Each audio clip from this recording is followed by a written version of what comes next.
All right, we're talking private versus public. Now, look at these bucks in this clip, man. Like, they're out, they're like, that's kind of mountainous, so it is pretty open in the hill country. But here's another one running through wide open woods.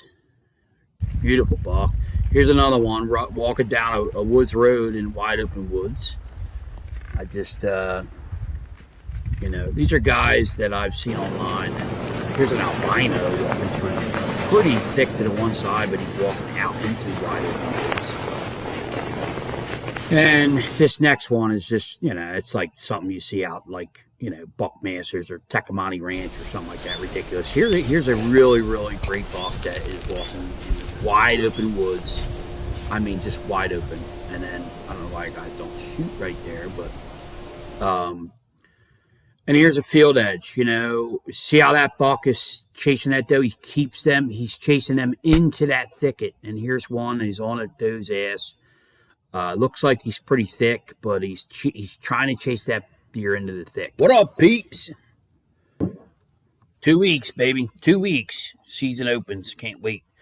Them little clips there, clips guys I follow online, and I got little clips and put them all together. And they're guys that hunt some really, really good private pieces, and they're very successful at it. And they're very good hunters, but they know how to manipulate that property, manipulate the deer movement, the deer feeding patterns, everything to be consistent every year.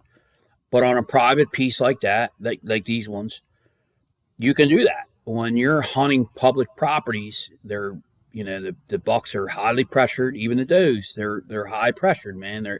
They know they're being hunted. They don't want to be moving around a whole lot during daylight hours.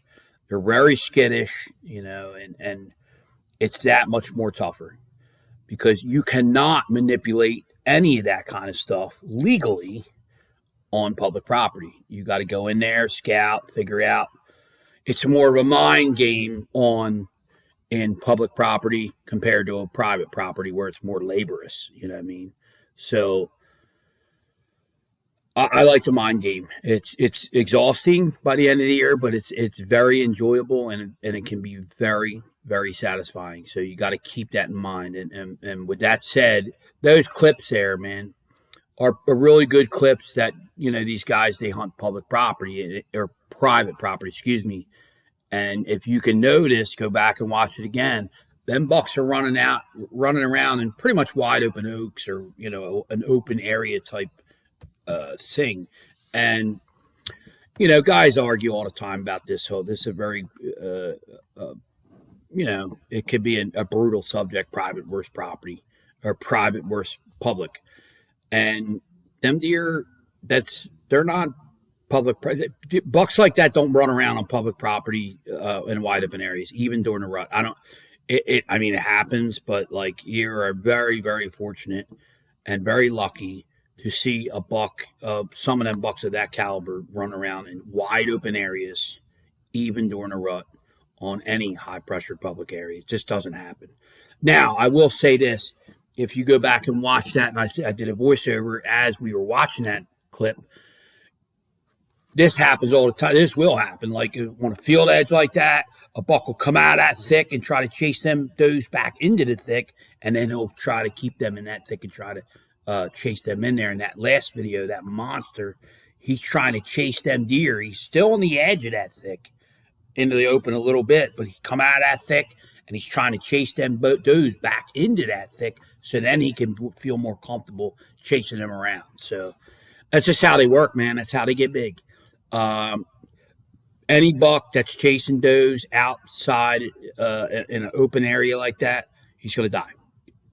Most likely he's going to die, and he's going to be on somebody's meat pole. So when you're watching, my point is when you're watching YouTube videos, TikTok videos, or when any kind of videos on any Rumble, any other platform, notice what you're watching. Notice if these guys are filming bucks running, open fields, along field edges where it's wide open oaks. I don't care if it's open pine area or cedar area. If it's pretty wide open, it's probably on some kind of manipulated private property. So is it always? Of course not. Nothing's 100% with these things, but watch what you watch and then when you're searching around to see if you want to learn from this guy, or this guy, you want to learn from that guy that's hunting that thick shit, where he's got one shot, one little window of opportunity to kill that buck that he's after.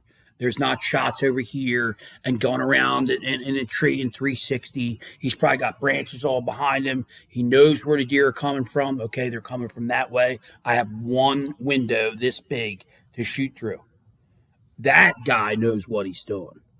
Not these guys that are swinging around a tree in a saddle, and I'm a saddle hunter.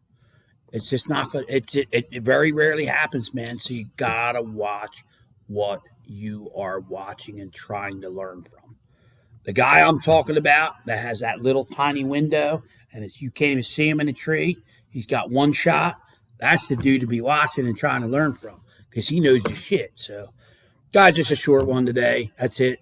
I'm going to have a lot of stuff coming out. We open our season in Delaware in 2 weeks. I'm getting my shit together, man. My mind is getting very, very straight this year. I am really excited and have not been this excited for deer season probably in 5 or 6 years. I'm very, very excited about it. I'm watching deer videos on YouTube, all kinds of videos.